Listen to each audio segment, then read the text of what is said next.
kita masih diberikan kesehatan oleh Allah Subhanahu wa taala. Selawat beserta salam kita tetap aturkan kepada junjungan kita Rasulullah sallallahu alaihi wasallam yang telah memberikan bimbingan suri tauladan kepada kita semua, sehingga kita dapat membedakan perbuatan yang hak dan perbuatan yang batil. Oke, rekan-rekan seperjuangan, di sini saya akan menjelaskan tentang sejarah pendidikan Islam.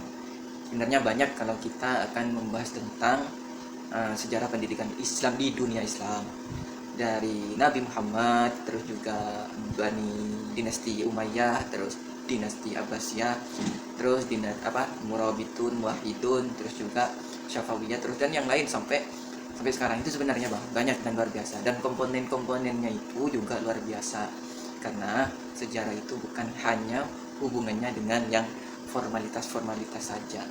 Oke, di sini saya akan fokus terhadap transformasi pendidikan, lembaga pendidikan di dinasti Umayyah ya, bukan Abbasiyah.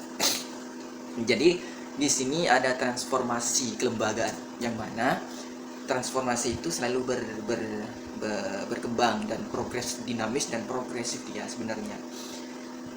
Sebenarnya ada kutab ya, baru setelah itu ada pendidikan di masjid, baru pendidikan sastra, baru pendidikan di badiah, terus jadi istana, pendidikan di istana. Itu sebenarnya jadi dalam hal ini yang bertransformasi, artinya yang saya mengatakan transformasi kelembagaan itu hubungannya dengan materi, terus juga kurikulum, terus juga strategi pembelajaran, terus juga hubungannya dengan pendidik dan peserta didik. Oke, saya dibagi dua ya. Ada tadi saya menyebutkan tentang kutab, masjid, dan sastra. Terus juga ada pendidikan badiah dan istana. Itu gini ya. Jadi begini, kawan-kawan yang dirahmati oleh Allah Subhanahu wa taala, ada kutab. Kutab itu isinya anak-anak yang masih berumur 10 tahun. Jadi pendidikan ini sebenarnya pendidikan formal ya. Kalau kita membahas tentang pendidikan yang non formal dan informal, luar biasa di dinasti Umayyah itu. Kita juga kalau kita membahas tentang yang informal dan non formal, itu luar biasa di Khalifah Umar bin Abdul Aziz, itu luar biasa non formal dan informalnya. Nanti kita bahas aja lain kali itu. Yang saya akan bahas sekarang yang formal aja, yaitu kutab. Kutab itu diajarkan kepada anak-anak yang umurnya masih, kalau sekarang itu SD, 12 tahun ke bawah ya biasanya. Yang diajarkan apa? Yang diajarkan di dalamnya itu membaca, menulis, terus juga kaligrafi, terus juga membaca Al-Quran, terus yang berhubungan dengan anak-anak seperti itu, yang sekarang itu dikenal dengan SD gitu. Baru kalau sudah lulus ya, dan di kutab itu, kemudian orang tuanya di dinasti Umayyah itu dilanjutkan ke masjid. Masjid itu sudah ada halakoh di situ. Ada halakoh yang masih remaja-remaja, yang masih berumur 30 ke bawah sampai 12 itu biasanya. Bayangkan, kurang lebih 30 di mana di masjid-masjid itu ada halakoh. Halakoh itu berbentuk seperti mengelilingi pendidiknya atau gurunya, kemudian dikelilingi oleh peserta didik, di mana di situ mengkaji sudah lumayan materinya. Ada tafsir, terus juga ada ilmu hadis, terus juga tentang ilmu-ilmu yang lumayan di situ, yang sudah maksimal gitu. Beda dengan yang kutab tadi. Jadi sudah berjenjang ya, sebenarnya sudah ada. Terus juga ada yang pendidikan sastra. Yang pendidikan sastra ini yang sudah umurnya 30 ke atas. 30 ke atas itu bisa 40 ke bawah, bisa 50. Yang mana di situ itu banyak nanti orang-orang sastrawan yang syair-syair, terus ini yang bagus, yang ini bagus. Akan tetapi di dalam pendidikan sastra tersebut itu banyak peraturan. Di antaranya harus memakai baju yang kalau sekarang itu yang bagus, terus juga jangan cengengesan, terus juga jangan ketawa, terus jangan banyak itu di situ. Jadi di situ sudah luar biasa gitu.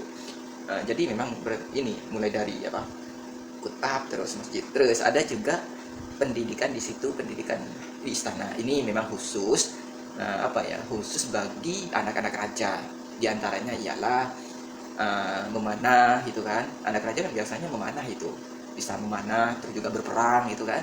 Banyak itu sebenarnya yang diajarkan di dalamnya. Kalau kita kalau pada kita, maksud bukan kita ya, kalau pada waktu itu mau mau apa ya, mau membahas tentang materi-materi yang berhubungan dengan apa ya, dengan ilmu ilmu yang enggak beraktivitas itu ya, dia biasanya apa ya, mengundang guru dari luar, mengundang guru dari luar untuk mengajarkan anak-anaknya tersebut. Ini khusus orang-orang yang ada di sana sebenarnya, menengah ke atas lah istilahnya.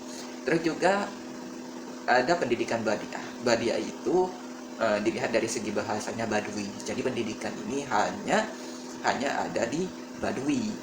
Karena apa? Karena bahasa yang autentik ya, yang khas, yang enggak terkontaminasi oleh bahasa-bahasa yang lain itu ada di Badui. Makanya orang-orang yang ada di sekitar pada saat itu yang mau melihat ke keautentikan ya, bahasa itu belajar di Badui tersebut ya, karena bahasa-bahasa Al-Quran masih fasih, masih khas dan tidak terkontaminasi di Badui tersebut. Jadinya kebanyakan orang pada saat itu mengajarkan bahasa-bahasanya itu di Badui tersebut. Jadi ada sebuah apa ya, ada sebuah sejarah, sebuah cerita, penjelasan lah istilahnya, kalau ada salah satu Badui itu yang memperjualbelikan bahasa itu. Ada itu di sebuah sejarah, saya pernah baca, memperjualbelikan bahasa tersebut. Kalau seumpamanya dia mau bahasa yang fasih, yang sesuai dengan Al-Quran, beli. Nah itu sampai seperti itu. Ini yang kurang benar sebenarnya ya. Jadi dalam hal ini saya mengambil kesimpulan bahwa di lembaga pendidikan pada saat itu sudah ada, akan tetapi kan Bani Umayyah itu pada saat itu kan ada di mana-mana, ada di Mesir, terus juga ada di negara ini. Nah, itu banyak sebenarnya. Tapi saya mengambil intisari dari kekhalifahan dinasti Umayyah itu. Jadi ada kurang lebih ada 5 yang saya ingat. Ada kutab, terus ada pendidikan kutab, terus pendidikan masjid, terus juga pendidikan sastra, pendidikan badiah, dan pendidikan di istana. Gitu, teman-teman. Ini mungkin yang bisa saya sampaikan, mudah-mudahan bermanfaat dan nambah wawasan kita bersama. Saya akhiri, kurang dan lebihnya mohon maaf. Saya akhiri, wassalamualaikum warahmatullahi wabarakatuh.